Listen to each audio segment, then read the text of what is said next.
So, been on a tour this year, and I've been living in hotels since January. It's just driving me nuts. Why can't they just standardise the inside of hotels so we all know where we are all the time? Even if it was just the shower, for Christ's sake. You know, they have to have a different shower wherever you go to one, you turn it on, there's no water pressure, it's a little dribble. It's like being urinated on from above. You can hardly get wet under it. It's horrible. Then you go on to the next hotel. Not that I would know what it's like to be urinated on from above. A couple of guys in the Peabody estate say, "You will in a minute, mate."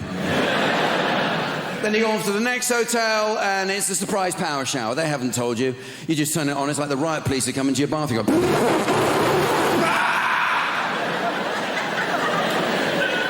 Or you go somewhere, and it's soft water. You know, it's...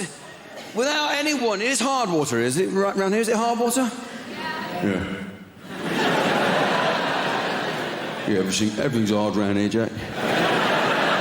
Our water is so hard. Our water's so hard it comes out of the tap wearing a tracksuit. You ever done it? You go to a shower, you didn't know it was soft water? That's a great idea, isn't it? You cover yourself in shower gel, you can't get it off for 3 weeks. You enjoyed your stay. Well, what do you think? I look like a fucking channel swimmer now, don't I? And language changes as you travel around, doesn't it? You know, when you travel around, we use the language differently in different places. You know this expression, what'll it be? We say to each other, what'll it be? We say this all the time. And I go over to Ireland to do some gigs, and the receptionist at the hotel, she says, would you like a paper in the morning? So I tell her what paper. And then she says, if we can't get that for you, what'll it be? I go,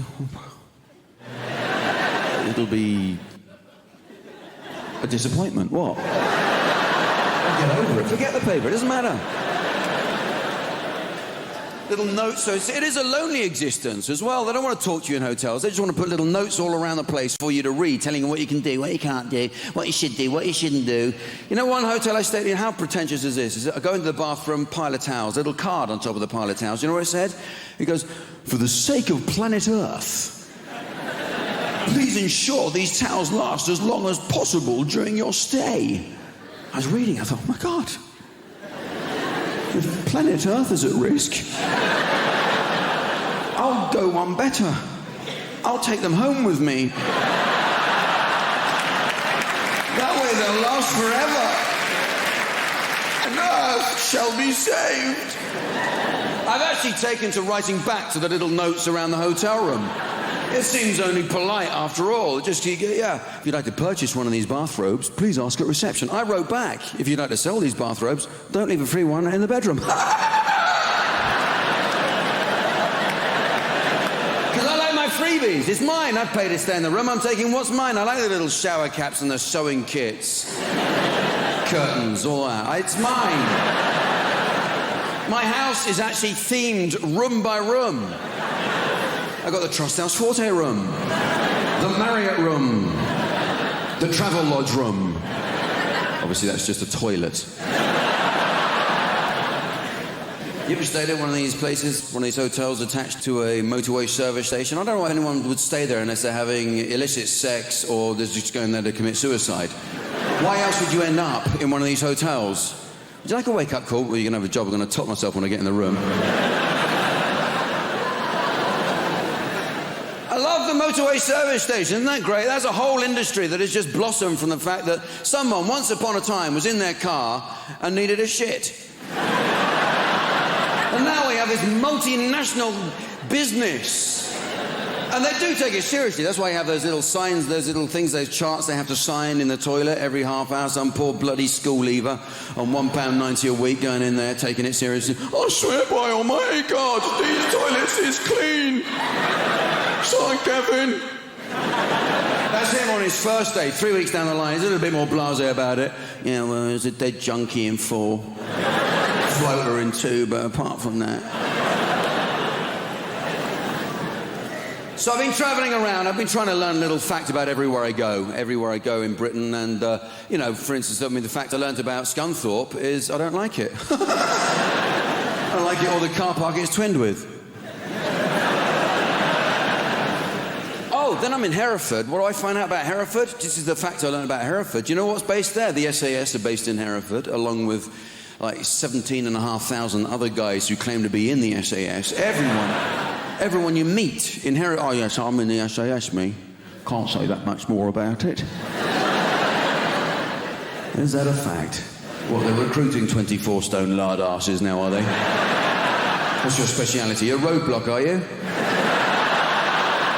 What do you do, burst into the room and sit on people? But then I met a real SAS guy in this pub in Hereford, only that tall, short little guy, Scottish guy, quite scary, quite weird, you know, and he's telling me how he can kill people with a box of matches and stuff, you know? What are you meant to say to that in a conversation? Oh, well done, good. I never got further than candles and cigarettes myself, but yeah. But then he's talking to me, and then suddenly he's got this twitch. He does this. Have you ever talked to someone and they got a twitch? Suddenly they do this. They got a twitch. You think, oh my God. Now I've got to keep listening and ignore the twitch. The stakes of this conversation have gone up just now. It's like trying to rub your stomach and pat your head at the same time. He's telling me about these past missions he's been on. Yeah, Missy Jack, that was me and my pal Mac. Come down on the rope and through a second floor and through a window. Tap, tap, did. Finished. Job done. We home. I was down through a window. Tap, tap, tap to head, tap to chest. And through a window, Jack, down on the road, and through the window, second floor. Double tap. All right, I understand, you shot him, it's fine. But then he starts warning me, never come up behind him, because he's so highly trained, he's so strung up. Never come up behind him because his instincts are so... See my pal there, he's got a scar down his face. He come up behind me, I have a teacup in my hand. Can I help myself, Jack? He come up behind me. I'm sure we'll train, can I? Just, without thinking now, stuck it in his face for him. Yeah, come up behind me, Jack. See my nan. She's got a hole in her neck there. She's got behind me, Jack. I have a pencil in my hand, doing a crossword. Can I help myself? My nan come up behind me, stuck her in her fucking neck. Never come up behind me, Jack. Okay. Easy, guy, easy. I thought I've got to get away from this nutcase. So I leave, I'll go to the next bar on, and I'm leaving this pub, and this guy, as I'm coming in, this guy with a sombrero, and, you know, he's selling the flowers from pub to pub, you know, this guy, flower for the lady! Flower for the... No, thanks, I'm on my own, and I tell you what, though, you see that Scottish guy by the bar? You tap him on the shoulder, I think you'll make a sale. I feel pretty bad about it now because I later learned it took them 3 days to get all the peanuts out of his face. So.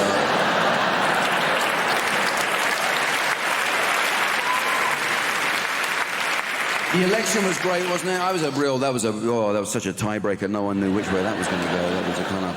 I was up all night. I would have voted Liberal Democrat, but I couldn't understand a single word that Charles Kennedy was saying. He just go, yeah, well, basically, probably for Liberal Democrat, and probably my life has had a baby. I'd have voted Labour, but I really, really hate poor people. I'd have voted Conservative, but I'm not that big a so I didn't know where to go.